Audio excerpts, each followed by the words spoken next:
Randy Patterson here with Boomerocity. In this episode, we're going to dig back into some early rock and roll history. Not too terribly early, only around, say, January 4th, 1969. That is when Fleetwood Mac, the original configuration of that band, which included Mick Fleetwood, but also had Peter Green in there, who was one of the founding members and quite the blues enthusiast. And when they came to the U.S. for, I believe it was the first time, Peter really wanted to record in one of the recording hallmarks of the blues genre, and that was Chess Records. Now, you may remember that we interviewed the son of one of the founders of Chess Records. That was Marshall Chess, and we chatted with him a couple years ago, and he's quite the wealth of information. Anyway, it was Marshall who helped book this recording session with Fleetwood Mac and quite a few of the local Chicago blues musicians that we all know and love. Mainly in there, I think it was Willie Dixon. It took place on January 4th, 1969, and a gentleman by the name of Jeff Lowenthal was there. And he was there to take a lot of pictures, and that he did. He captured that historic moment on film, not video, but on photos. And about 4 years ago, he put out a book with another gentleman who you already know by the name of Robert Schaffner. You'll remember him from our chat with Debbie Simmons, who put out her late husband's book about entitled Street Corner Talkin'. And that was, of course, Kim Simmons's autobiography. So bringing it back to this book is a series of very historic photos and some interviews with people that would have a lot to say about that session. It's a fun chat. We just let it roll, and you're going to hear a lot of good information in there. I encourage you to buy the book and then sit down with that book and listen to Fleetwood Mac in Chicago. It was that album that was recorded at those studios that Jeff Lowenthal shot the photos of. So a lot of fun. You're really going to like it, especially if you're a rock and roll history nut like I am. Of course, as always, I ask that you hit like and subscribe if you're not already a subscriber. It is free of charge. And please, please, please share this interview with your music-loving friends and ask them to like and subscribe as well. Does it cost you all anything? But it sure helps us more than you'll ever know. So without any further ado, here is my interview with Jeff Lowenthal and Robert Schaffner about their book on the Fleetwood Mac recording sessions in Chicago, January 4th, 1969. Until next time, this is Randy Patterson with Boomerocity. Take care. Good morning. Good morning. Good morning, Jeff, and hello, Robert. Hey, Randy. I don't think I've ever met you before, have I? You just met me. Nice to How meet soon you. we forget. You know, Nice I was to meet just you, Jeff. I was just reading your thing about 13 years of age and meeting Colonel Parker. Yeah.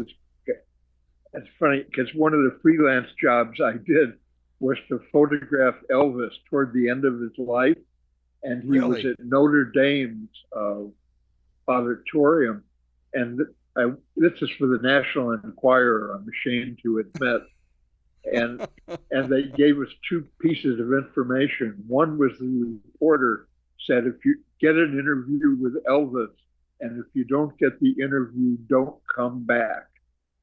And of course, he didn't get an interview because nobody interviewed Elvis in 10 years. And my instructions were to make him look like an animal, unquote. Oh my goodness! Wow. Just a little note from my past. Anyway, My made the goodness. cover of the National Enquirer.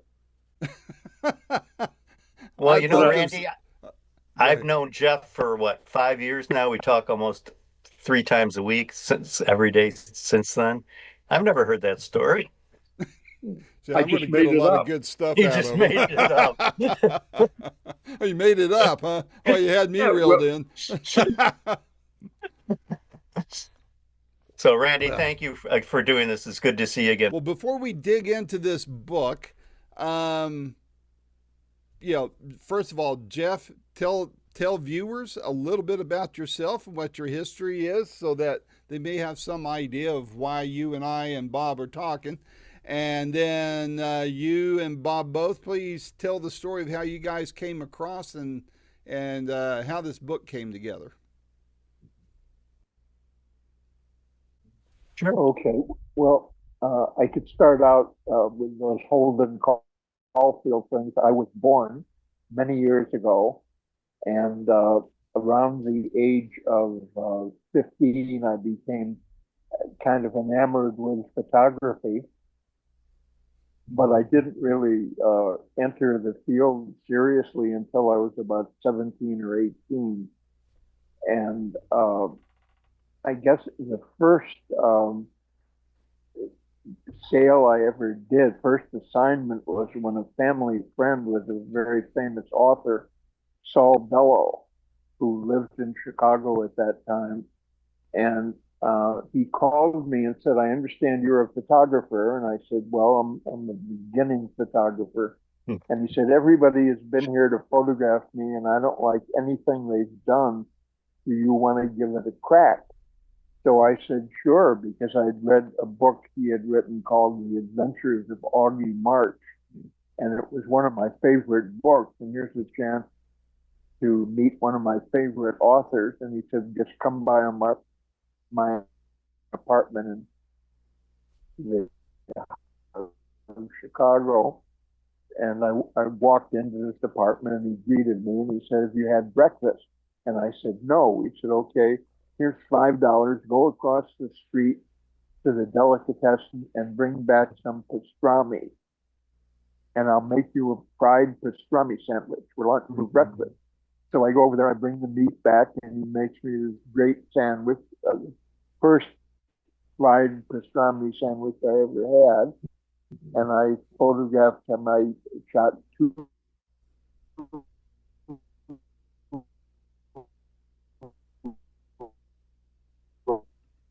picture in a book, I think called Great Ideas of the 20th Century or something like that.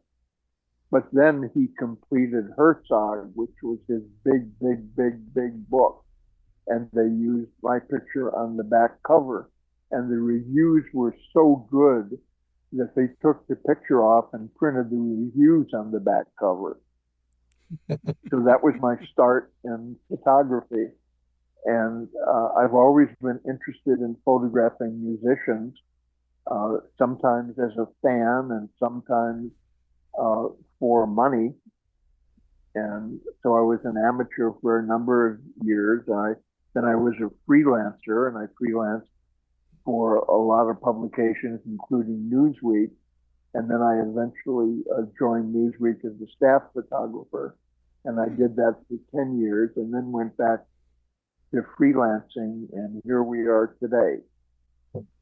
Nice. Did you ever, when you were shooting all those concerts and such, did you ever bump into Bob Gruen? No, I didn't, but I certainly know his name. I did become friendly and am still very friendly with another major rock photographer, Paul Natson of Chicago. And Paul is, I guess he has 5,000 pictures on file with Getty. So they send him the sales reports, and they're like 25 pages long every month.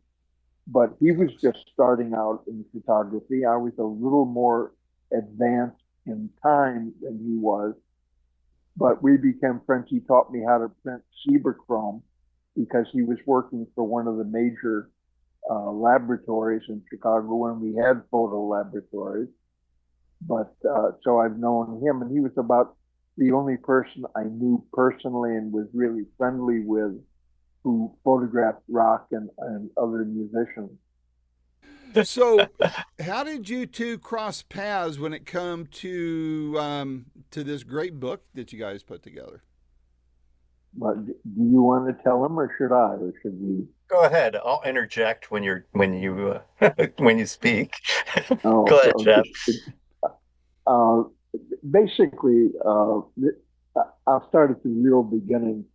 I had a photo show at a gallery in Oak Park that was in the Oak Park Public Library, which is a great multi-story library, and the pictures were framed by a place called Hamer Framing, and it was owned and is owned by Paul Hamer, who was a principal in Hamer Guitars, a company that made Hmm. very fine guitars for rock stars and other people. And Paul asked me when he saw some of those pictures, were you the photographer at the Chess Records Fleetwood Mac session?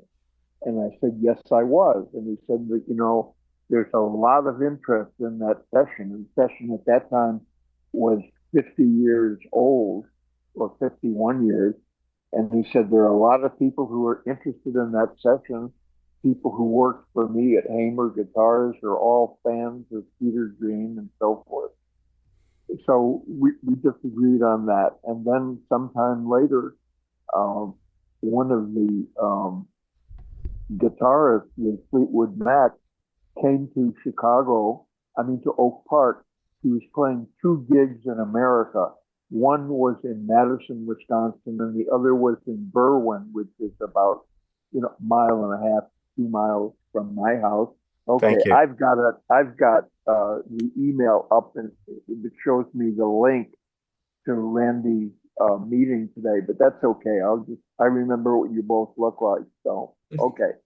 Anyway, Try to forget, Jeff, please. well, you too.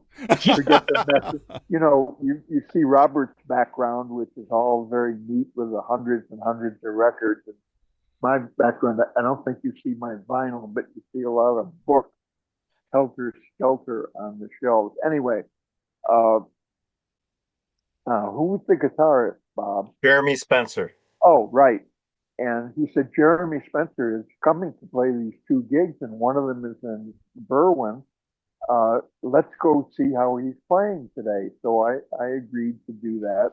And we saw the show, and we also gave him a few prints of the session that Paul had framed. And he thanked us for that. And we saw the show, which was great. And after the show, we're leaving, and Paul says, I want to introduce you to one of my best and oldest friends. And he introduced me to Robert. And that was my first contact with Robert. And one of the first things Robert said to me was, you should do a book of those pictures. And I said, thanks for the compliment, but no thanks. So, and then we exchanged phone numbers, and I honestly don't remember in the sands of time, but he called me many times, like once a month, to just say, you should do a book. So I said, look, a book is a lot of work, and you really don't get much remuneration unless you're um, a Prince of England, where you get a $5 million advance or something. But I'll tell you what, we'll make a deal. If you get me a publisher, then I'll do the book. And sometime later, he calls me and said, we have a phone call with Schiffer Publishing, and they want to talk to you and talk to me. So we talked to them at the end of, I think, about an hour Zoom call. The editor we talked to was Bob Biondi, who later became our editor. And he said, I'll send you a contract. And that's how the book came about. There was about 3 or 4 months of a lot of publishers saying no and stuff, and it was Jeff Lowenthal was a tough sell to get a book done. Um, To me so or to them? yes. Um, Okay. so I mean, when Jeff finally got on the phone, I had talked to Schiffer a couple times. So when Jeff finally got on the phone, he's like, "Well, that's amazing. We just had one phone call and we got a contract." But it was a little more involved with that. Um, but the best thing that Jeff just mentioned, our editor Bob Biondi, it was just by circumstance that we got him as an editor, and he happened to be a early Fleetwood Mac fan. All right. Very cool. which was just it was karma. It Yep. was awesome. Well, And that's great. the LP, which I have behind me, the pictures in the double truck album were maybe an inch by half an inch, and there were 101 pictures in the album. And our book has, I believe, 163 photos. Wow. Wow. What do you, I'm going to be probably jumping around a little bit here because sometimes I do get a little ahead of my skis, as Robert already knows with I really warned our. Jeff. Yeah, there you go. Thank you. Thank you.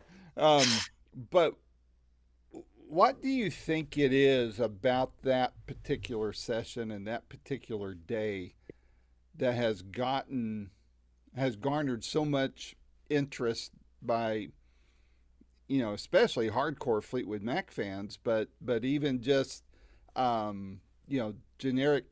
I mean, I've interviewed Marshall, gosh, first name's Marshall Chess. Marshall Chess, and he's got a lot of stories.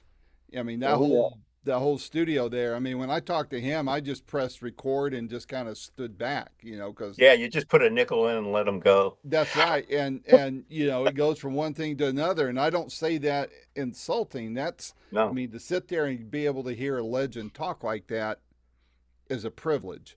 And a So, matter of fact, Randy, and I'll tell part of Jeff's story. Jeff was a photographer for Chess, uh, and Marshall had forgotten to hire a photographer for that session. So Marshall called Jeff. ah, And what I wanted to name the book is what Jeff's response to Marshall was. He said, well, what's the band? And he said, Fleetwood Mac. And Jeff's like, who the hell's Fleetwood Mac? Yeah, but you should add to that the fact that Fleetwood Mac. I think that was their first appearance in America. I may be wrong about that, and they didn't have a name here yet. Although No. they opened for Muddy at one of the auditoriums, so they were just starting to become giants. But and I wasn't particularly plugged into rock and blues performers. I was, basically a jazz fan, and I began to meet all these people when I photographed Howlin' Wolf and Muddy Waters and the chess artists. So, but I could be forgiven for not knowing a British white blues group. So you asked why there was great interest in that session. Well, I think the main interest for many people was Peter Green's appearance. As Fleetwood Mac was originally billed as Peter Green's Fleetwood Mac, and he was obviously an exceptional guitarist. And then they added two more, and they had the thing about the session was, in addition to Fleetwood Mac, they had a number of older bluesmen, people who had worked for Chess, who had made their reputations as, you know, uh, very great blues performers. And I believe this is the first time those performers had ever recorded with a white blues band from England. So it was an True. interesting synergy. And there's been a lot of judgments in print about how these guys felt about playing the Fleetwood Mac. And one thing has said, well, it was just a payday for them, which is probably true. And Willie Dixon rounded up the players he could get. This is just after New Year's, so not everybody was available. But he rounded up some pretty important players. And I believe that once they played their first tune, and the bands rotated, there would be some chess blues guys would be on two or three tunes, and then there'd be other people who would replace them, except for Willie Dixon, who was on almost everything.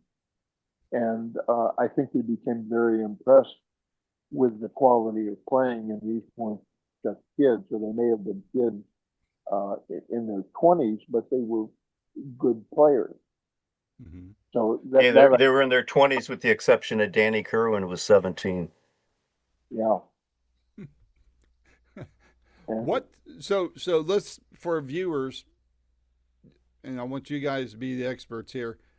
Who was Fleetwood Mac at that time as far as the band configuration? You had um, Peter Green, Peter Jeremy Green. Spencer, John McVie, Mick Fleetwood, and Danny Kerwin.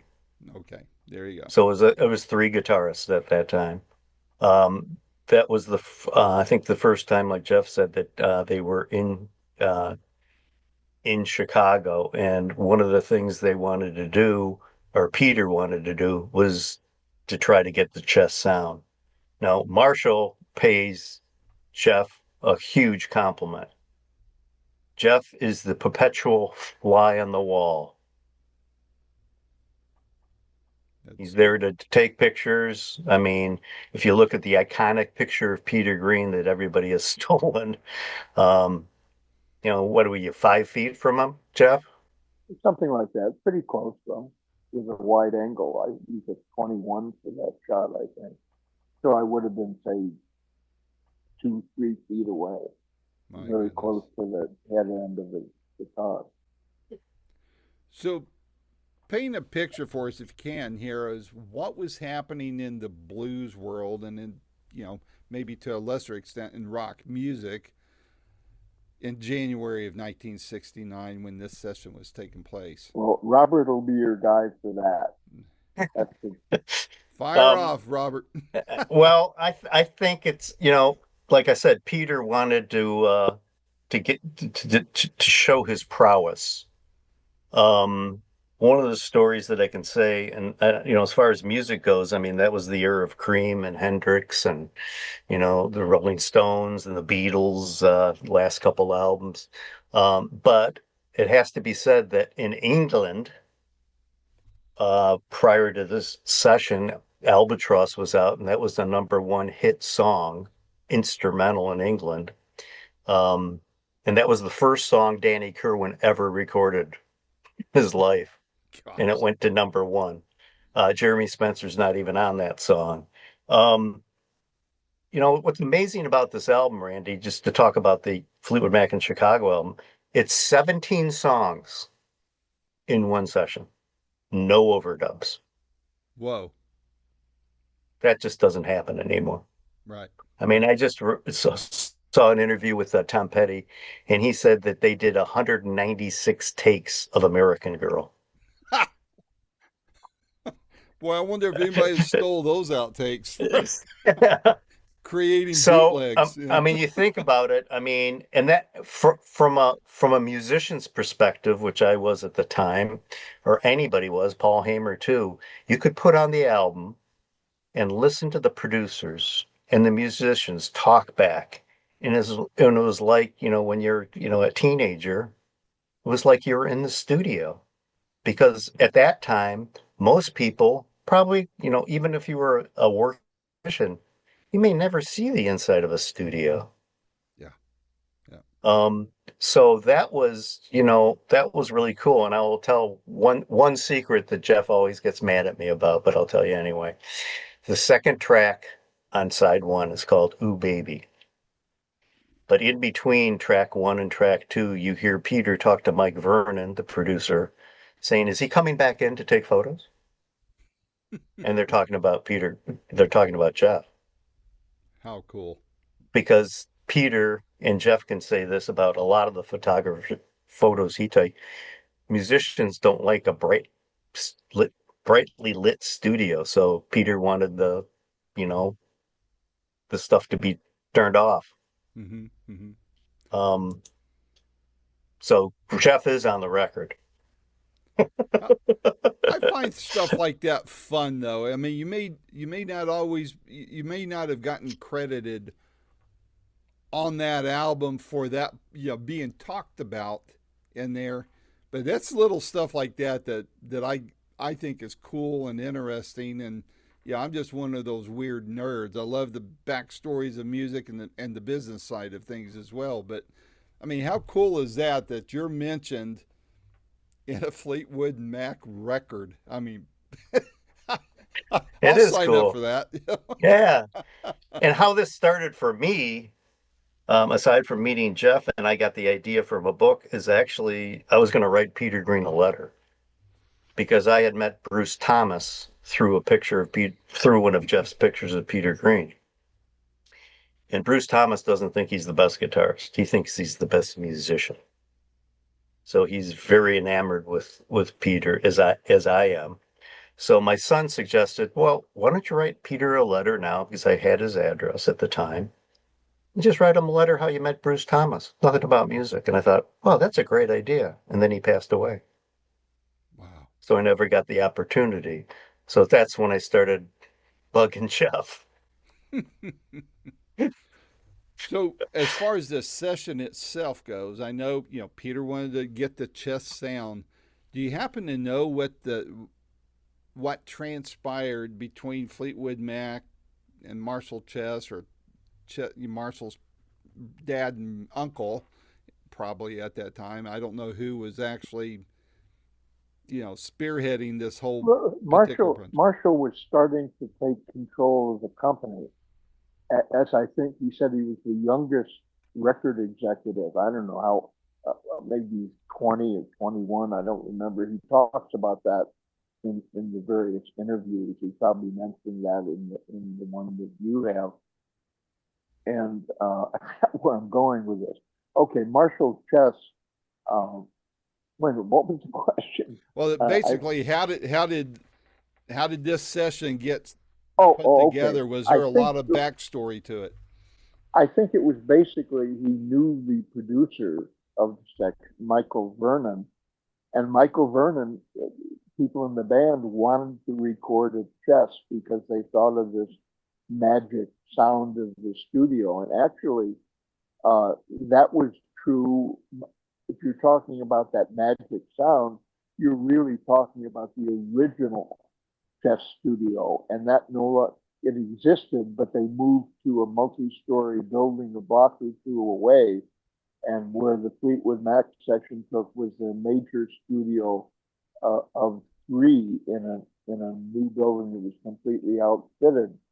The Rolling Stones, I think, recorded at 2120, but I think they wanted to get the sound and didn't think they got it. The people who talk about the good sound on this record, that was due to the two other engineers who, I think, who was the engineer on that again? Stu Black.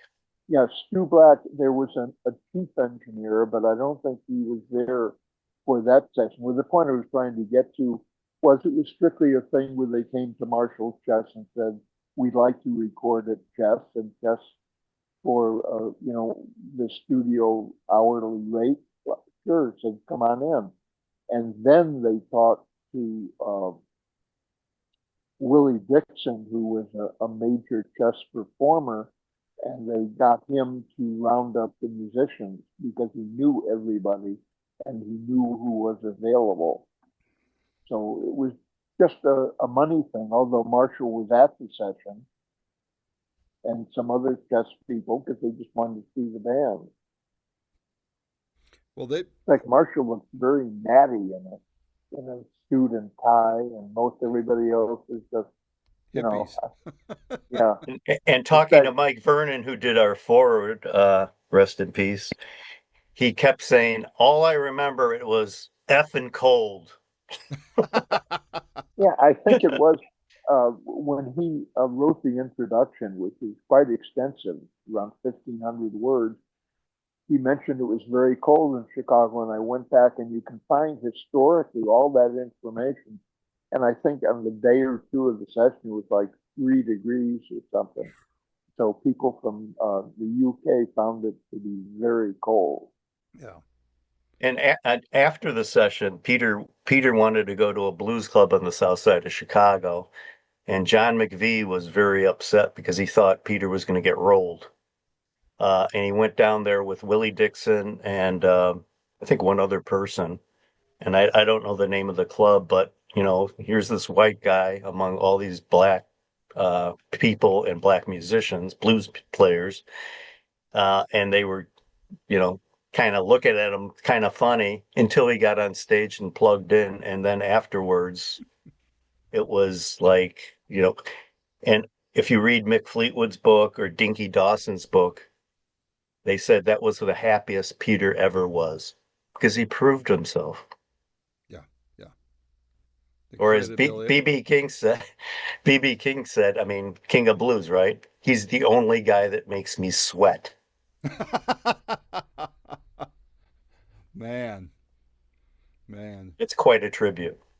Do you think that day in the studio that anyone there realized that they were possibly making history that day, or were they just trying to make a good record and didn't think about, you know, legacy and historical events? I don't think so, and I don't think most musicians think about that. You think about like Peter Green's guitar, which everybody talks about, 59 Les Paul. I know a lot of musicians, and they bought guitars because they liked them. They didn't think, oh, in 30 years this is going to be worth $50,000. Or more. Yeah. Right? They just don't. In my experience, they just don't think that way. Yeah. So. I think they were a little disappointed. I know Mike Vernon was a little disappointed that he couldn't get some of the musicians he wanted. To Jeff's point, it was January 4th. It was right after New Year's Eve. And Probably most still musicians had, hungover. right? So, I mean, he wanted to get Magic Sam and a couple other people that he just couldn't get. Um, excuse me. And, Jeremy had certain things. I mean, he wanted to play with JT Brown, who was um, um, Elmore James sax player. So it was like meeting his idol. And actually, if you look at the book, correct me if I'm wrong, Jeff, I think that's the only posed picture that Jeff took.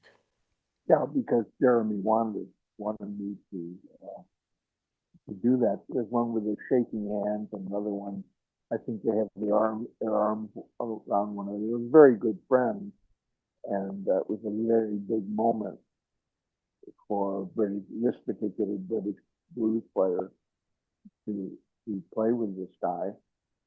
If you think about it too, Randy, and if you look at the book, that's why I bring it up. Jeff is a fly on the wall. Nobody's looking at the camera. I mean, even Peter, when he took that iconic picture, he's not looking at Jeff,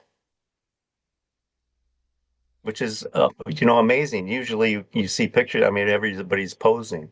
And Jeremy and JT are the only two pictures in the book that are posed. Because as Jeff said, Jeremy asked for it. Jeff, what was the? That's my Go ahead. basic premise when I shoot recording sessions and when I shot them. Uh, there are two things taking place in the studio. One is musicians, sometimes under a lot of stress, trying to make music and put something down that they can be proud of. And I'm trying to get photography that everybody's going to like. So we're working in our own particular universes. And I don't interrupt them, and I can't think of them interrupting me. But you want to say, like, the music takes precedence for me.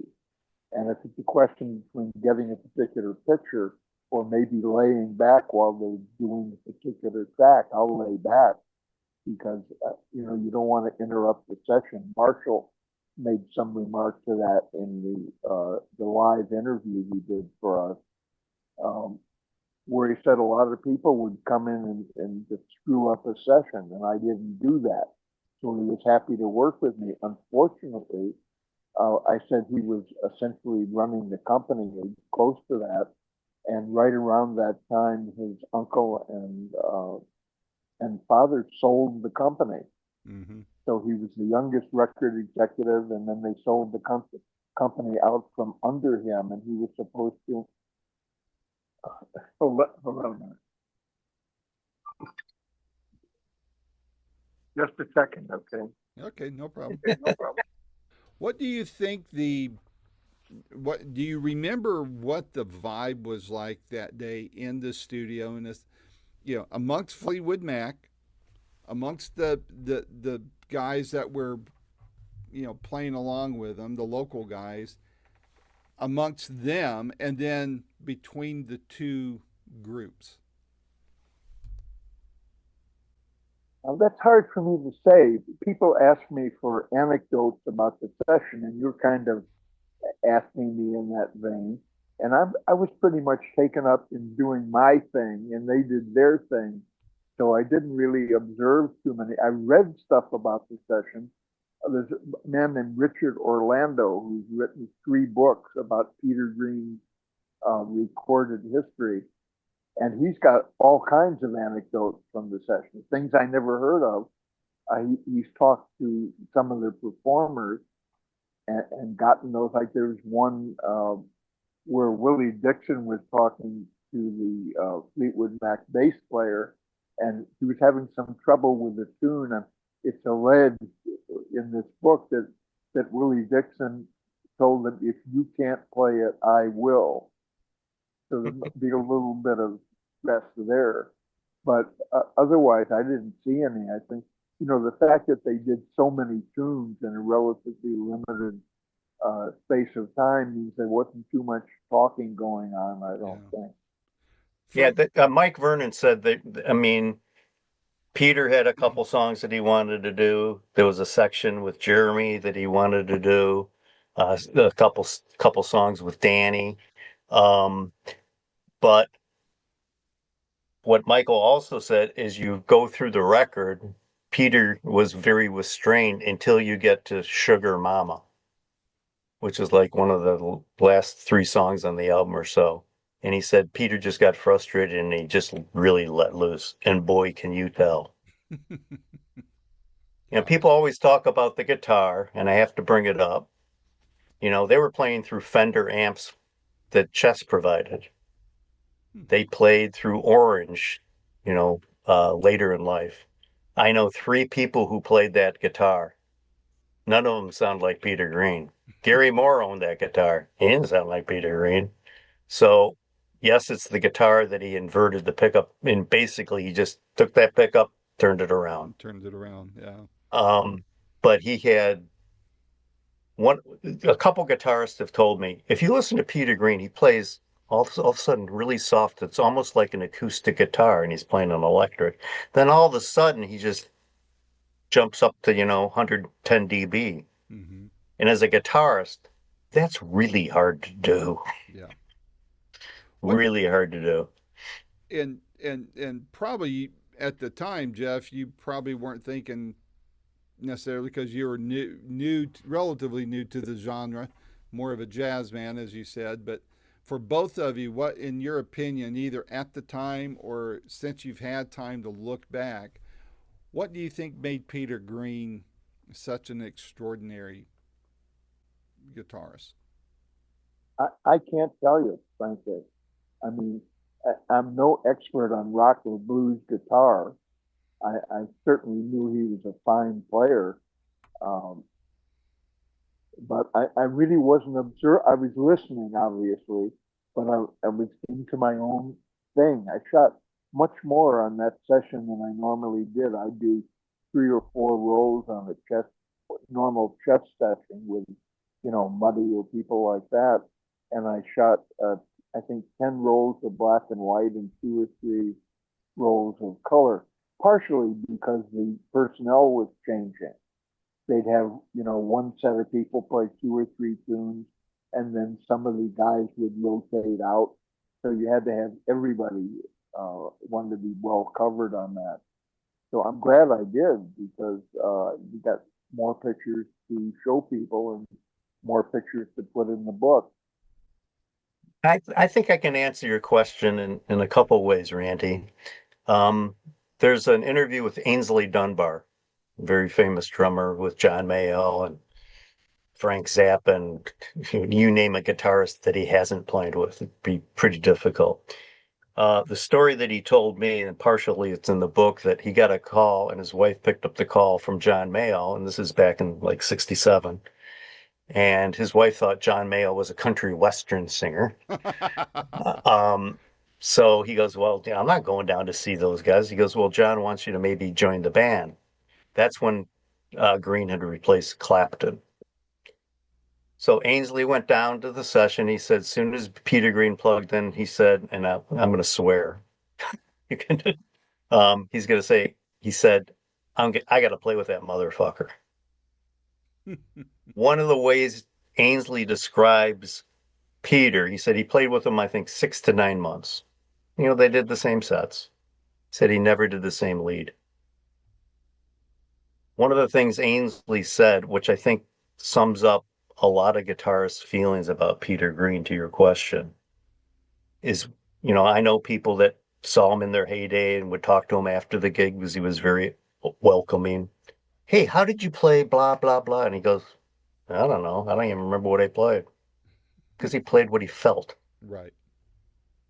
Um, and one of the things Ainsley said, he's played with Richie Blackmore, Frank Zappa, Peter Green, Danny Kirk. I mean, you name it. You know, he said, because guitarists now go home, practice the same lead over and over, and they do the same thing every effing night because they can't cope. And Peter Green, I mean, I'll I'll make an analogy to like the hat I'm wearing to King Crimson. You can listen to Rattlesnake Shake live, which, is a 20, 30-minute jam, 5 different live shows, and they all sound different. Mm-hmm. There's an analogy to that, particularly with jazz musicians, somebody like Artie Shaw, who was also an author. And one of the things he said, when you have a hit record, people want to hear you play it exactly, note for note every night. And when you played your hit 6 times a night for 12 months, it makes you crazy. It's not being creative. You can do it differently every night, but if you try that, people aren't happy.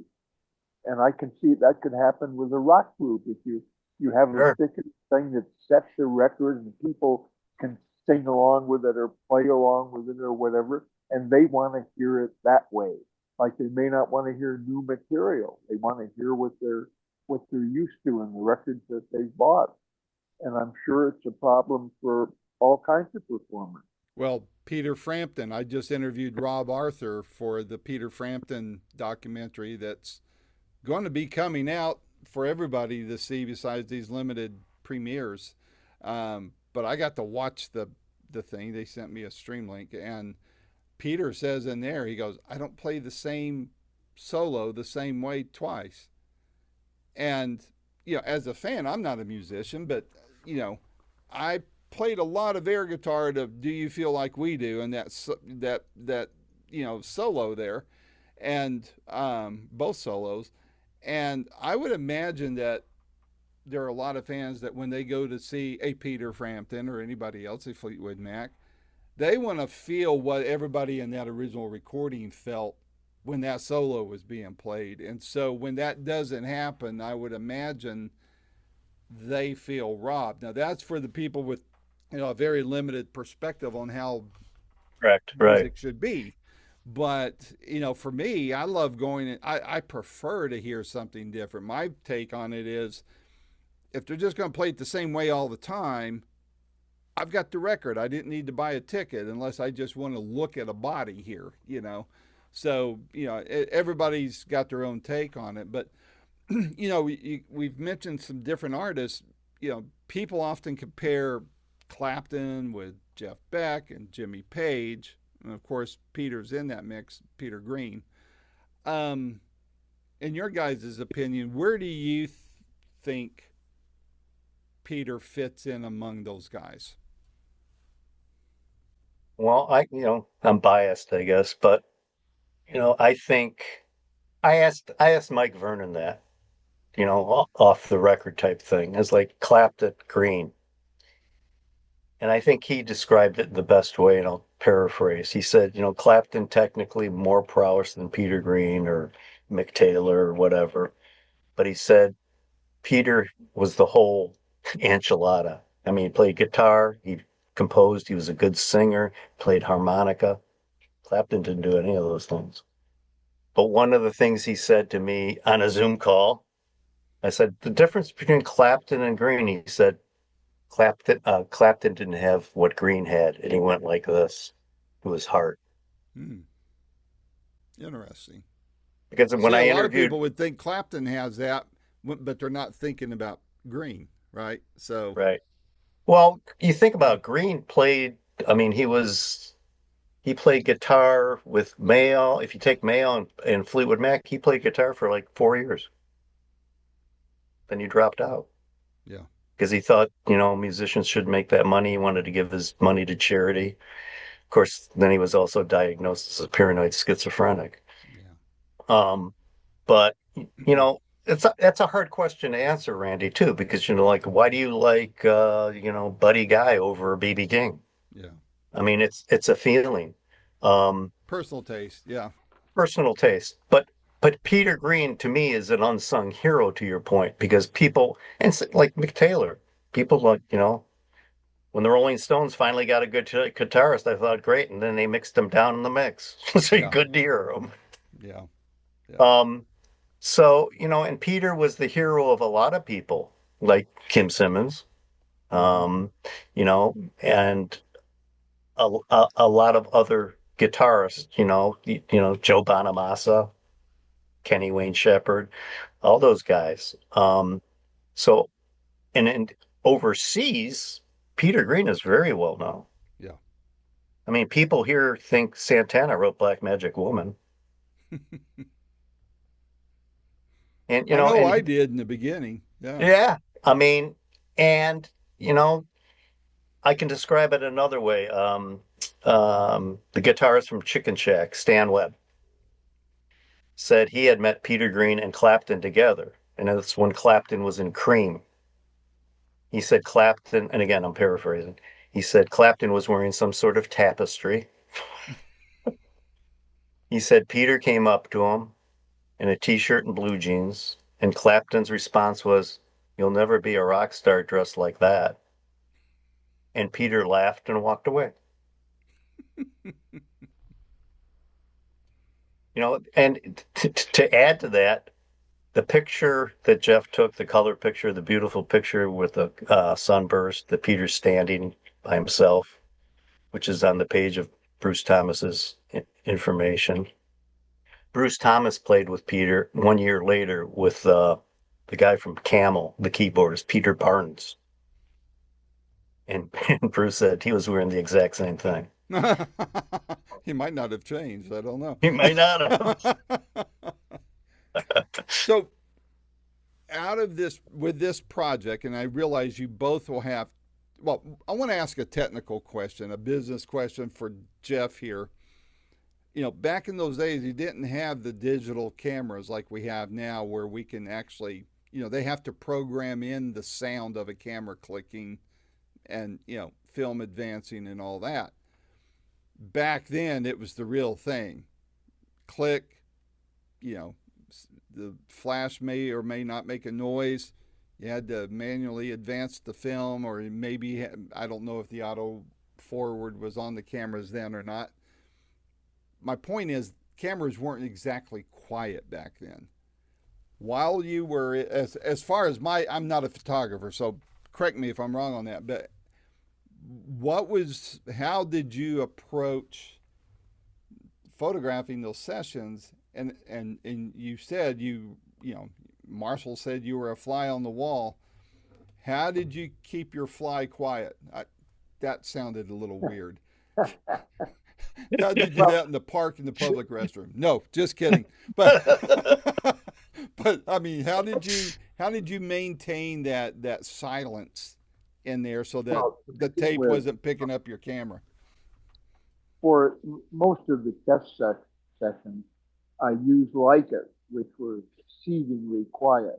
They're Mm, mechanical cameras, but since they were rangefinder cameras, you didn't have the mirror flipping up and down, which provided a lot of the noise with single lens reflexes, which were also popular. So they were almost silent. And when you photographing rock or blues, most of the time, the music has so much dynamics to it that you just wouldn't hear the camera. good Now, point. in doing jazz sessions where you have like a, a, a a bass playing a solo, you got to be very careful. You got to think of where you are relative to the mics in the room and so forth. And like when in doubt, don't shoot. But it wasn't too much of a problem using those cameras. I preferred using single lens reflexes, but the sound was just so much. They have motor drives, and the motor drives are noisy. So, and if you remember the old press conferences, like 20 years ago, you hear click, click, click, click, click, click. Yep. Or And the bulbs popping. somebody turns and gestures, you'd hear 20 photographers all shooting at the same time, and now you don't hear anything.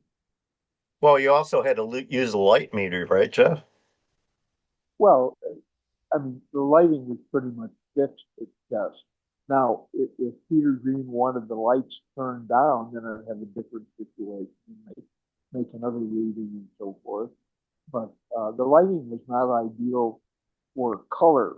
You could filter with different kinds of film to get an approximate color balance, but the filters had very high filter factors. In other words, you might use a filter that would correct the light, but you had half the light coming through the lens, so then you might be shooting at a tenth of a second instead of a 30th.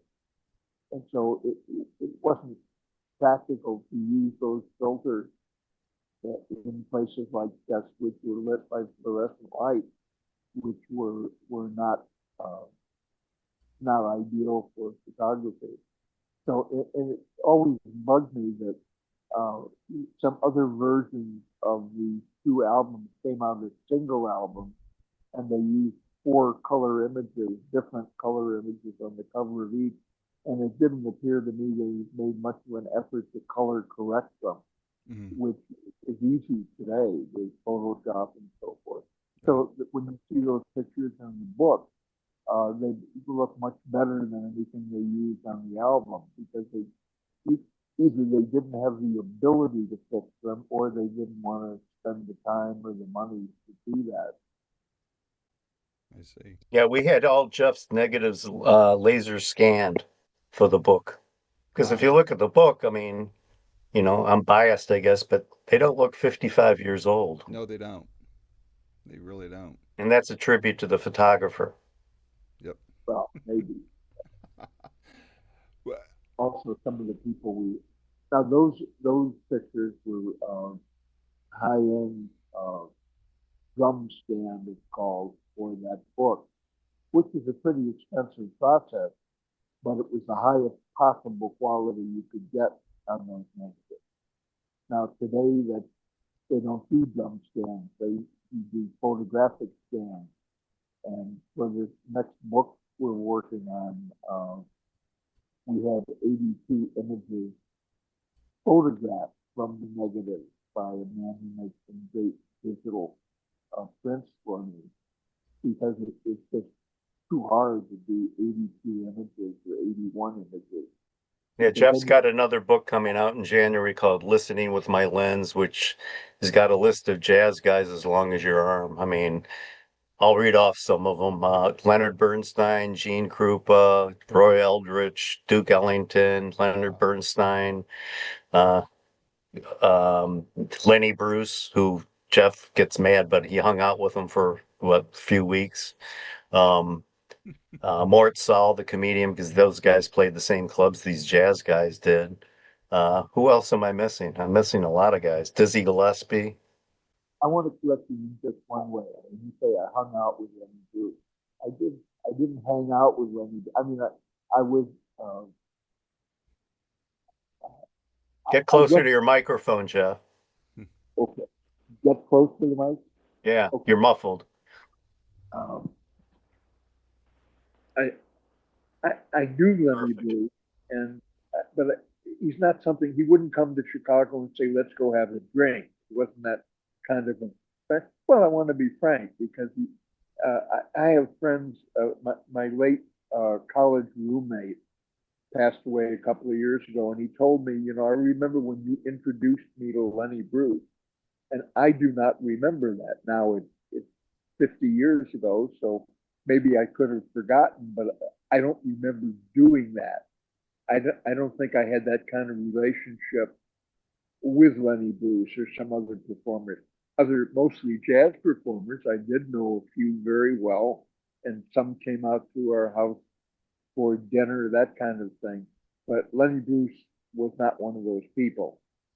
But one of the club, the Gator Horn, speaking of taking pictures, Randy, in clubs and stuff, Jeff had a light meter. What happened to your light meter one night with Lenny? Well, Lenny saw the light meter in my hand and said, "What is that?" And I said, "It's a spot light meter, a very expensive meter." And he said, "Can I see it?" And I was sitting at the table with the PR woman for the Gator Horn, and she whispered like a stage whisper, "He should do anything he wants," because he was such an erratic performer. Who knows, he might walk off the stage if I didn't give it to him. So I handed it to him, and he did 20 minutes with it, all impromptu, of course. What was And it I have funny? yeah, I have one picture in this new book shows him with the meter.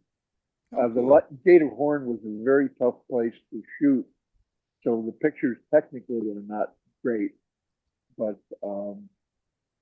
It's music. It's history. Yeah, yeah. yeah, I have some stuff with him backstage, just fooling around with the owner of the club. And then when Lenny got arrested, the upshot of that was he was convicted, and the club lost its liquor license for giving an obscene performance or something like that. And without a liquor license, it's very hard to make a go of a club. Yeah. And eventually, he lost the club because they couldn't make it without liquor. So there were, a lot of what do they say? Unintended consequences. Yeah, unintended consequences. So they're kidding around backstage, and a couple of months later, they might not have been kidding around. Yeah, true. Sorry, went And on an exit ramp, Randy. Sorry about that. yeah, No problem. We'll talk about that book when it comes out. I would like to do that. For many Thank people, you. Thank you. for many people, and probably this is more for. I mean, I kind of look at the baby boomer generation as, you have the big brothers, the middle kids, and the runts towards the tail end. Those that were born in, early '60s to '64. I'm kind of right in the middle there. So for me, my first exposure to Fleetwood Mac would have been the Stevie Nicks, Lindsey Buckingham era. Hmm. Why is it important? I mean, I have my opinion, but I'd like to hear you guys speak on this. Why is it important that fans understand the Peter Green era of Fleetwood Well, Mac? I think if go ahead, Jeff. okay, I think if they don't, they're going to miss out on a lot of musical events that are very important and very rewarding. Now, I'm basically a jazz fan, and I was just thinking, you know, I have collected music that goes back maybe 1926, 1927 was a big Wow, year for jazz and Louis Armstrong and so forth. I still have a 78 of Louis Armstrong playing Stardust that nice. I was given when I was maybe 13.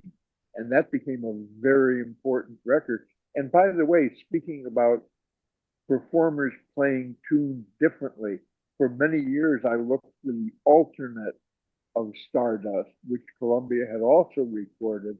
But in days when they pressed 78, you never knew which version you were going to get, because when a stamper wore out, they might use another version. And then eventually they issued this second one. It's called the Old Memory Stardust, because he repeats "Old Memory, Old Memory, Old Memory," and that's the major difference. But the trumpet solo was different. And there are people, like there's a company called Mosaic Records, which issues recordings of, like, say, they have one that's going to come out with records of Louis from 1924 to 1925, the very beginning of his recorded career. and they go through record company files and they find alternate takes. And there is a big market, although I think that market is getting older and older. But in terms of the blues and also even bebop, which a friend at Delmark Records said he thought the kids are rediscovering bebop, kids who never heard that music, and it's all new to them. So those records may sell again. And I mean, Charlie Parker will probably be a major alto saxophonist and creator forever. And they're Yeah, all and people. I think it's important to know where Fleetwood Mac came from because I mean even John McVie said the sound of Fleetwood Mac came from Peter Green. Um, you know, musical history. I have a bunch of nieces, and they don't. They might listen to rap and stuff, but they like Led Zeppelin, The Doors, things like that. And people like Judas Priest, Green Monolishi. Now, how many people did Oh Well? And people don't know that it's early Fleetwood Mac. Mm-hmm. Now, where does And Danny Peter come from? Kerwin got Fleetwood Mac into the version you're familiar with, pop music. You Mm-hmm. listen to Bare Trees, you listen to Future Games. Those are pop songs that he wrote. He also, in my opinion, had the best vibrato of anybody. Well, but Um, answer me this question. Where did Peter Green come from? Who were his influences? Freddie King Uh, was a big influence with him, and obviously BB King. Um, so those old blues players. I mean, one thing that Buddy Guy said, and Buddy Guy is credited as Guitar Buddy, by the way, Randy, because of contractual issues at the time. Ah, cool. So they couldn't call him Buddy Guy. So Mm-hmm. it's Guitar Buddy. Um, that when you play the blues, it should come from here, it should come Right. from your heart. Um, Instead of just, going through the motions. Mm-hmm. So it's, if anybody's interested in music, you got to, just like, the Allman Brothers. I mean, they went through huge changes. Or if you like Neil Young as an artist, I mean, do you like the country? Do you like the rock? Do you like the folk? I mean, it's different incarnations. Mm-hmm. I love Lindsey Buckingham. I think he's a great, great guitarist. But as Rick Nielsen said in the book, if you're like that version of Fleetwood Mac and you don't know the old version of Fleetwood Mac, to Jeff's point, you're really missing out. Uh, did I mean, how many bands can say they had an instrumental that went to number one? How many bands can say, hey, you know what? In 1970, we were outselling the Beatles in the UK. not very many. Yeah, they had what, three top 20 hits? Albatross, Man of the World. I mean, if you want to know a biography of Peter Green, listen to the lyrics of that song. It's really depressing. Yeah. Did for both of you, did your Excuse and me. Jeff, you've already said you're more of a jazz guy, so I don't know if you have an answer for this question, but please give it if you do. Did your favorite performance from these sessions change from because you've put this book together? Hmm. hmm. Well, I think I was exposed to more Peter Green because we listened to the records many times. One of the people on the session, Otis I Spann? got it. What? Otis Ot- Spann. Otis Spann, who had been with Muddy Waters, was a man that I knew from other chess sessions, and I just thought he was a great, great piano player who left us much too early. And there's another record he did with some of the Fleetwood people in New York called The Greatest Thing Since Colossus. But just a great, great performer, very nice guy. He was one of the people I talked to during the session in breaks, just because I knew him and I didn't know the British guys. Um, does that answer the question? Well, Or and I could say what Otis Spann, Mike Vernon said, the best blues pianist ever, and nobody could compare to his right hand. The, And a very nice gentleman, I might add. His wife was on the set. I mean, she didn't play, but she was there with him, so there was somebody else to talk to. Yeah, and I actually was introduced to Danny Kerwin's girlfriend, who was at that session too, oh, who is still around. wow. And if you notice pictures of Danny, actually in the new book, I don't think it's in the Fleetwood Mac book, but in Jeff's new book, you see a picture of all these card chairs lined up near the wall of the studio, all the cords and all that. And to the right is, the studio where people are playing, and Danny Kerwin's sitting there by himself. Matter of fact, we talked about Kim Simmons, Randy, and Kim played with Fleetwood Mac, I think he said 4 or 5 times, and probably 3 of those times, if not four, were with Danny Kerwin. And he said, I don't think he ever said 2 words. Let's, And there was a guy that interviewed Peter Green back in the day, and then he interviewed him in the 90s. So, and he saw him on a park bench once and came up to him. He goes, I don't know if you remember me. I interviewed you twice, blah, blah, blah. But I never told you this. And I have to tell you, you're my favorite guitarist ever. And Peter Green's reply was, are you sure?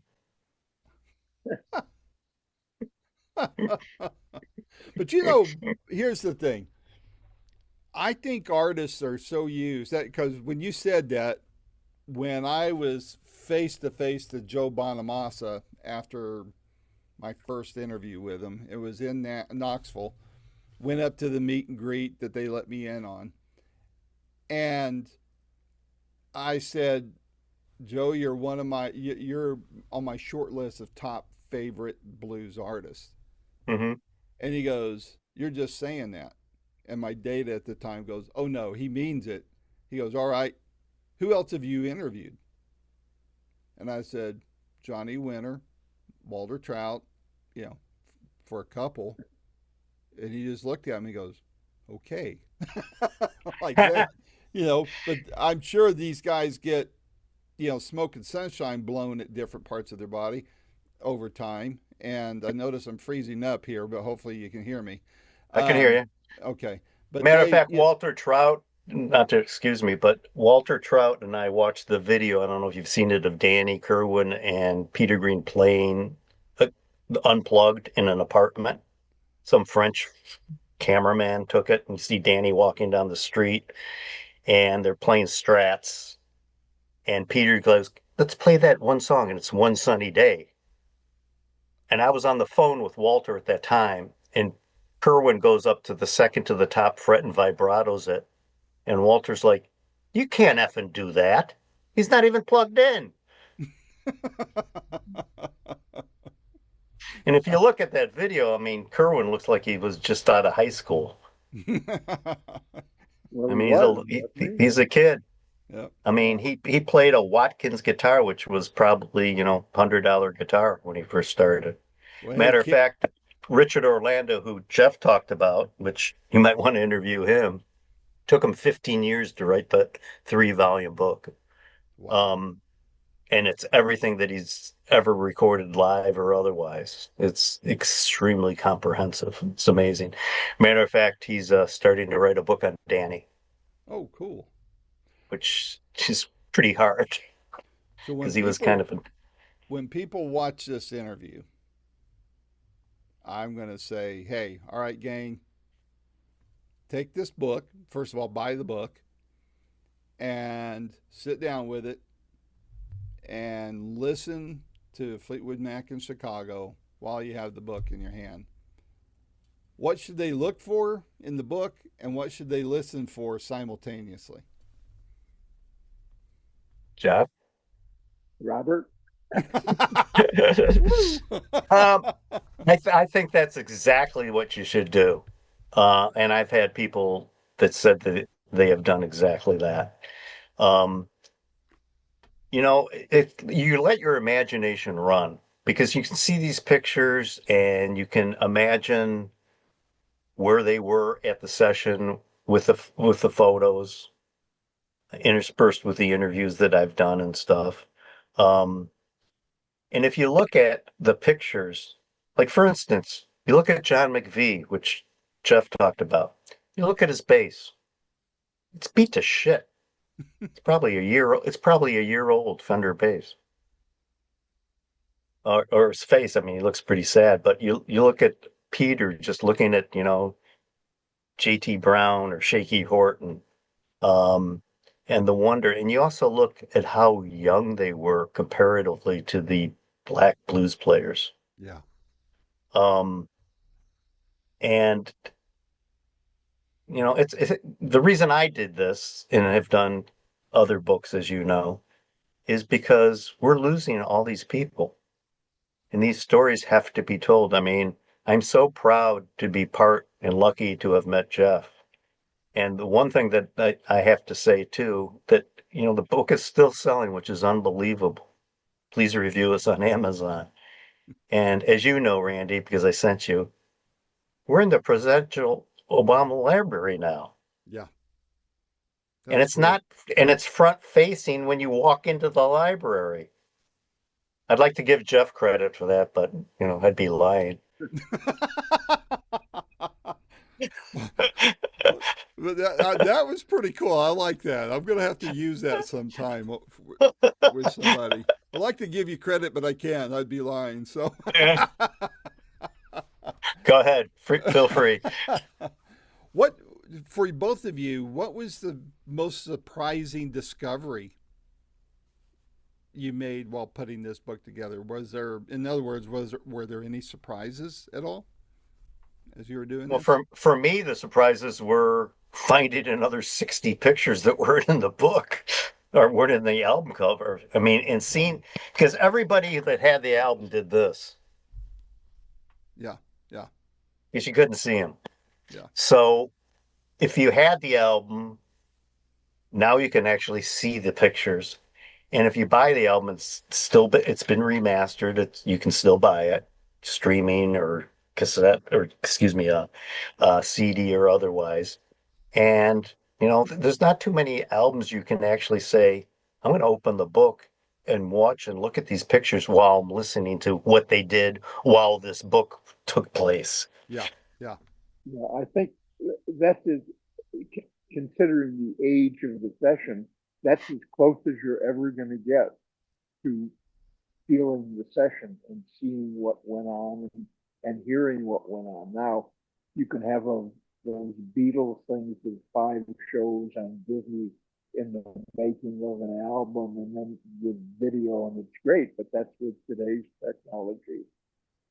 And now you see it's commonplace to see recording sessions with videos they do to promote a record. Very interesting to me.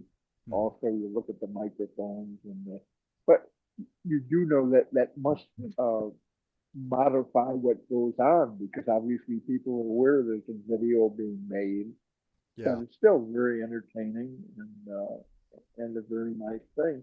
But we're kind of unique in terms of this thing being 53 years old. Is that how old? Something like that. 55. Yeah. Yeah. Wow, time flies, right? What was there anything that did not make it into the book either that you had or maybe an interview that you wish you could have been able to do but weren't able to for whatever reason? Well, the interviews you have to ask Robert. That's his department. He did them all. Yeah, as far as Terms photos go, I remember when we submitted, it was 163 or 167 pictures to Schiffer, and Jeff was very concerned. He's like, I wonder how many they'll use. They used all of them. Wow. Yeah, and to be frank with you, there are probably 360 black and white pictures in total, but many of those pictures were taken a few seconds apart, so they're not duplicates, but they're very close to Very being close. Yeah. duplicates.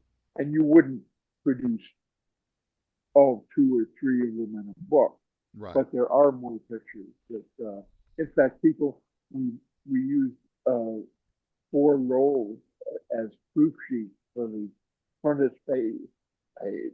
They use for the book, and there are people who are finding pictures in there that were not in the book. Well, I mean, that's okay. I'm glad they're that interested.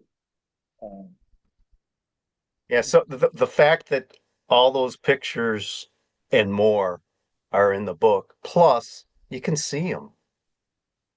I mean, I'm amazed of the people, the feedback that we've gotten because the pictures are, I mean, it's like the session happened yesterday. Yeah. Yeah. And that's a tribute to Jeff.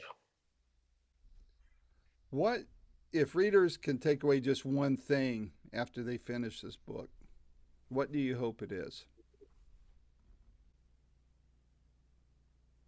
I just want them to be happy they bought it, and be rewarding and worth their time and money to flip through the pages and read the interviews and just see the total package. That'll make me very happy. I agree with that. You know, and there's a lot of people, there's Walter Trout's in the book, Kim Simmons is in the book. I've been asked, what's the most important or what's the one that stands out to you? I mean, Dave Gregory from XTC. The one that stands out to me, Randy, is Dia Matrona. It's two teenage girls from Ireland that were buskers.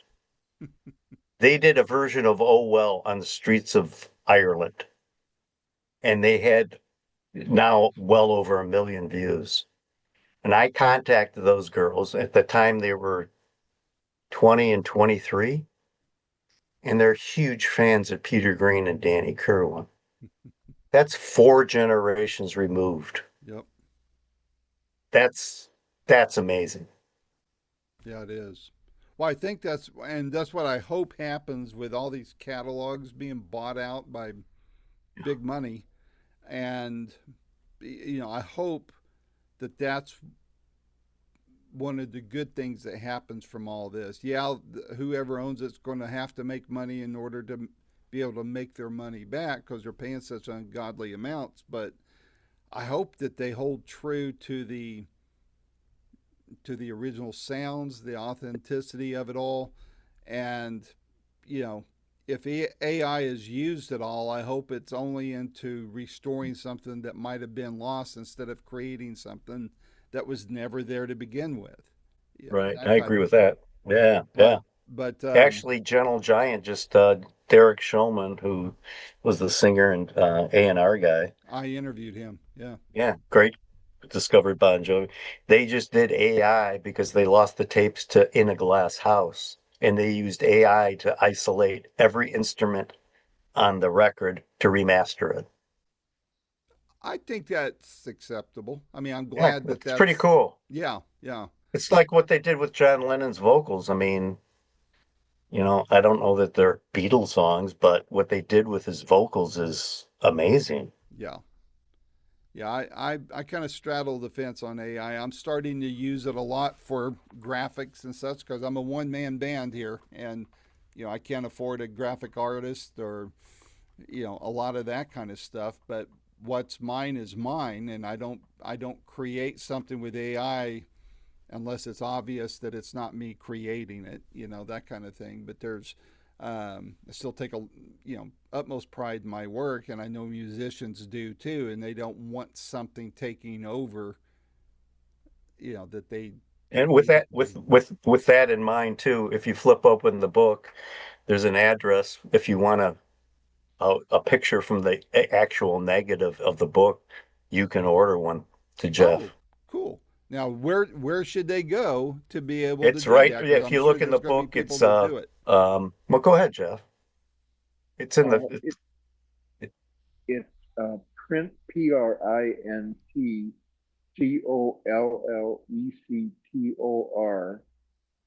at gmail.com. All right. and it's in the book on the left-hand side, the I've first only couple had one pages. unsatisfied buyer. That still rubs me the wrong way. He purchased a photograph, um, and my digital guy made it. They're really beautiful prints. They're not cheap, but they're not outrageously priced. And he got it and he thought the margins were too big. He said, "I'm used to quarter-inch margins." And I said the margins are set by the proportions of the original negative, and you have to keep larger margins to make room at the bottom so I can sign the print, which you also want. Wanted. And I said, just send it back. I'll send your money back. I'm not going to argue. It's not worth it to me to argue. But you're not buying square inches of paper. You're buying an image of something that you want that's pretty rare. And plus the margin has to be there because Jeff signs them. Right. That's exactly what I'm saying. Yeah. Very cool. You know, people, don't get me started. So to this point, where can people find this book? Where would you prefer them to buy it from? And because we covered the photos just now, how can people get a copy of this? Virtually any, it's available worldwide on every continent on Earth. So Barnes and Noble, Books a Million, Amazon, Schiffer directly. Jeff and I would really appreciate if you buy the book and it's not expensive. I think on Amazon it's like $35. It only lists for $40. Even if you don't buy it on Amazon, please review it on Amazon, because for whatever reason I don't get all algorithms at all, but it helps the overall sales of the book and the exposure of the book. Yeah. I mean, we just had a review, and it's been out 4 years, Randy. We just had a review. It was a Polish magazine, right, Jeff? Yeah. And they did 6 or 7 pages on that session. And they reproduced the book, I think, a third of a page in the middle of one. And of course, I had no idea what they said, but I was just experimenting, and I found, okay, I'll drag this Polish file into Microsoft Edge and see what happened. And 3 seconds later, it translated the whole thing into perfect English. Wow. It's amazing. I mean, Bob said he was going to have his Polish hair cutter translate for it. Well, you might get somebody writing one up in the deep south. You might need a hillbilly to translate for you as well. So we accept that. So, well, guys, this was a lot of fun. But you asked who Mick Fleetwood and Jeremy Spencer are the 2 people I really wanted for the book. Mm-hmm. And I'll put it this way: Mike Vernon couldn't even get in touch with Jeremy Spencer. So wow. Well, although Richard Orlando had, and he talked to him, so guy who did the Fleetwood Mac books. I don't even know if Mick Fleetwood knows about the book. That would be very much appreciated. I mean, if you read Mick Fleetwood's book, he talks about the session and how very important it was to the band. Yeah. I mean, I think there's 2 or 3 pages in his book about this session. Yeah. So it was important. It was important to Fleetwood Mac. His publisher in England licensed 19 images from me for that book. And they told me they licensed more from me than any other source. So it has a lot of, I haven't looked at the book in a long time, but there are at least 17 or 18 pages of pictures. I've got the book. I should pull it up and see or I don't know if I have the link. Forget. And if you have the box set of the Blue Horizon sessions that Vernon put out, it's got Jeff's pictures all over it on the cover too. We really appreciate this, Randy. Thank you so much. Yeah. Well, thank you. It's a great pleasure talking with you. Well, and I love your background. I thought you might. Had to steal a lot of books to make this thing. So, but no, I appreciate this. I do it for the love of the genre, and I'm working on some things, Robert, I may need to pick your brain about. But no, sure, anytime, man. I'm working on actually 3 books at once because they're going to kind of dovetail with each other. So thank you so much. My pleasure. We're in this. You can contact me anytime. Jeff can tell you I'm pretty good at follow-up. Yeah, you are. Well, I know that to be a fact, and you follow my stuff on Facebook, both personal and and on the Boomerocity page. But So you what never. about Sharon? If you get, as Pete Ham from Badfinger said, if you're going to take, you better give. That's right. Yeah, that's true. It's a two-way street for sure. But I should listen, have guys. used that with girls years ago. Yeah, well, I'm newly remarried. I'm not going to say a word about Well, any of that. So, one sideline I have to say, so Jeff can laugh and get on my case later today. One thing that almost everybody has asked, if you look at the picture of Jeff in the book, and of course they took the oldest picture of me. I sent them 5 pictures. They took one from college. Um, but the picture of Jeff in the book, everybody asks him, "Do you still have those striped pants?" That's coming back. oh boy, that's And I funny. gotta say, and you know, and Jeff will be almost 89 when the book comes out next year. Wow, wow, you look great, man. That's what I say. Wow, indeed. Well, I just not, and I say this as a compliment and not to instill fear in you, but I lost my dad last year back in October, and he was 89. He would have turned 90 last month, No, and you know he had Alzheimer's and all that skinny little beanpole, and but you look great. Keep doing what you're doing. Thank you. Let me know what you kind of know, and donuts you're I'll eating. embarrass Jeff. I mean, Randy, unsolicited. Is it unbelievable that he's that old? Talking to him, Yeah, talking to Jeff. I yeah. can't believe. I mean, The you're a vibrant recollection. guy, Jeff. Yeah. I have this old painting in the bedroom that's getting older. And that's true. Dorian Gray. That's right. Dorian Jeff. Well, I'm hanging in there, and I'll say, and I have to credit these people. It's the Veterans Administration, man. They are taking very good care of me. And you know, I lost my father at 59, Mm, and when you had a heart attack in those days, they did two things. They gave you morphine and oxygen. That was it. And today we've got, you know, big chance of very surviving. expensive but great technology, and everybody's living longer. I just hope we can afford to stay alive. That's going to be Yeah, one of Boy, isn't that the the truth? questions. yeah. I, But I, I Jeff is a vibrant guy, and I'm blessed to have been introduced to him by Paul Hamer, and the rest is history. very Right, and cool. I can say exactly the same thing. Robert's become one of my very best friends, and his wife Carol is one of my loves.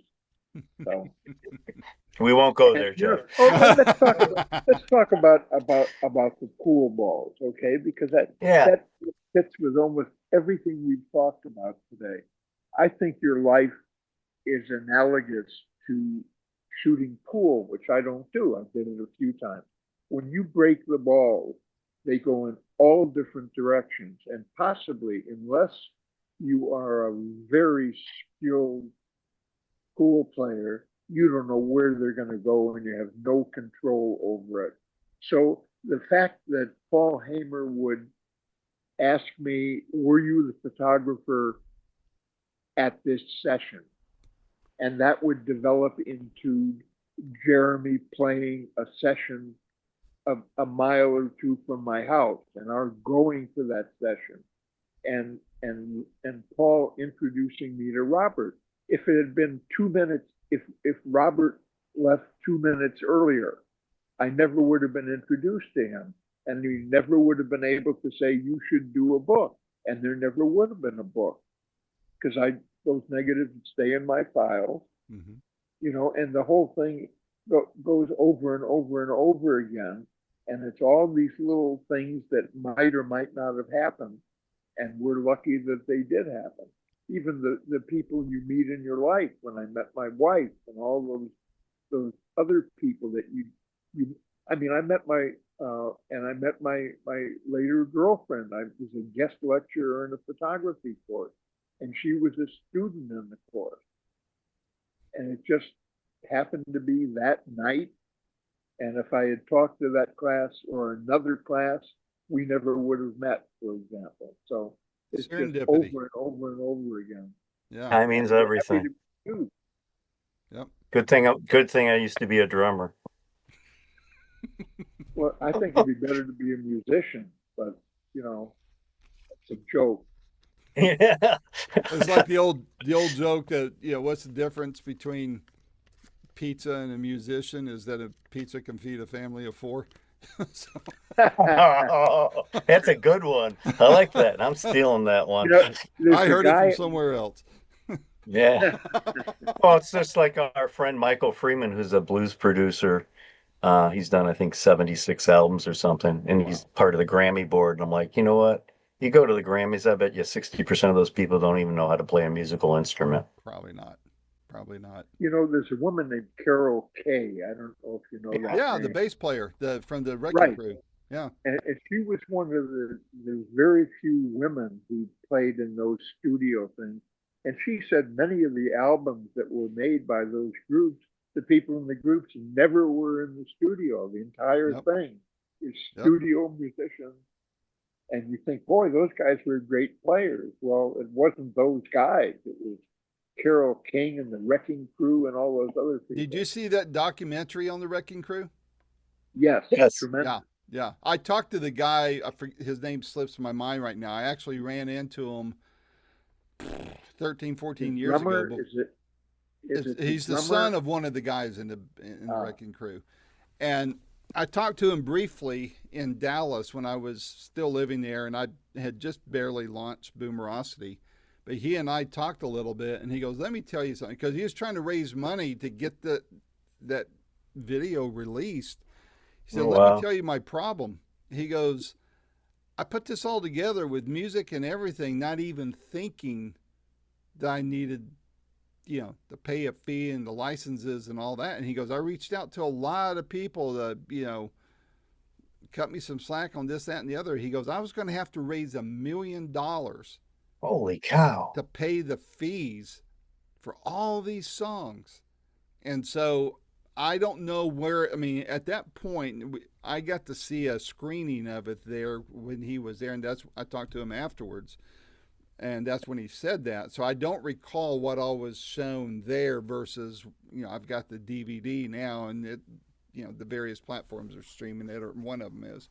But so I don't know what he did to remedy that. I don't know if he raised the money to pay it or if he started, throwing things overboard. But that was one of the problems that he ran into was Licensing. That. Yeah. That's why musicians and music are in commercials now, because you can make some money.